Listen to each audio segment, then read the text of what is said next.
Episode 3, The Making of the Seven Devils. Welcome to my end of the world again, the Appalachian Mountains of northeast Tennessee and western North Carolina. The Winters homestead was never quiet, but as the older boys grew into their shoulders, the whole place changed. William Jr., Daniel, Clayton, George, Carrick, Charles, Martin, and Albert, well, they were built from the same mountain stock. Hard work, hard land, and even harder expectations.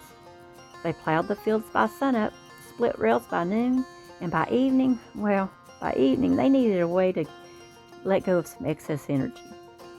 It started with a shove, a dare, a challenge tossed across the yard. There were no weapons, no grudges, just bare fists and bragging rights. The Winters boys fought the way all mountain boys did. They were quick, fierce, and laughing even when the knuckles bled.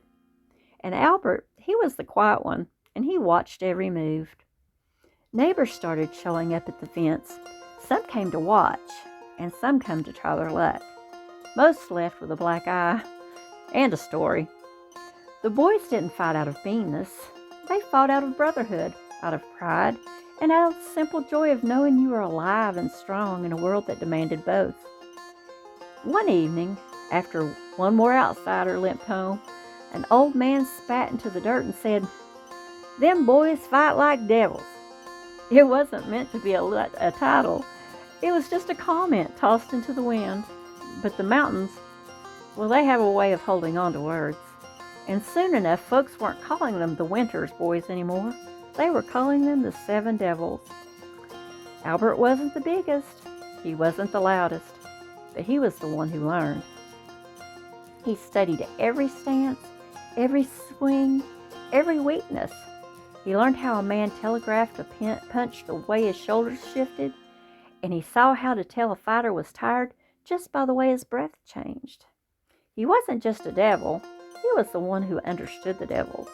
And eventually he won 15 years in a row out of the Tough Man contests that eventually were held every summer for many years.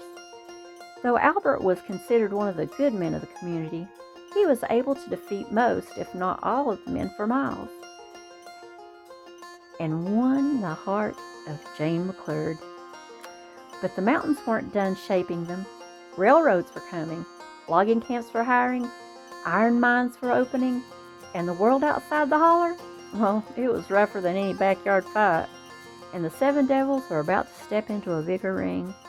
And one brother in particular felt he had bigger fish to fry.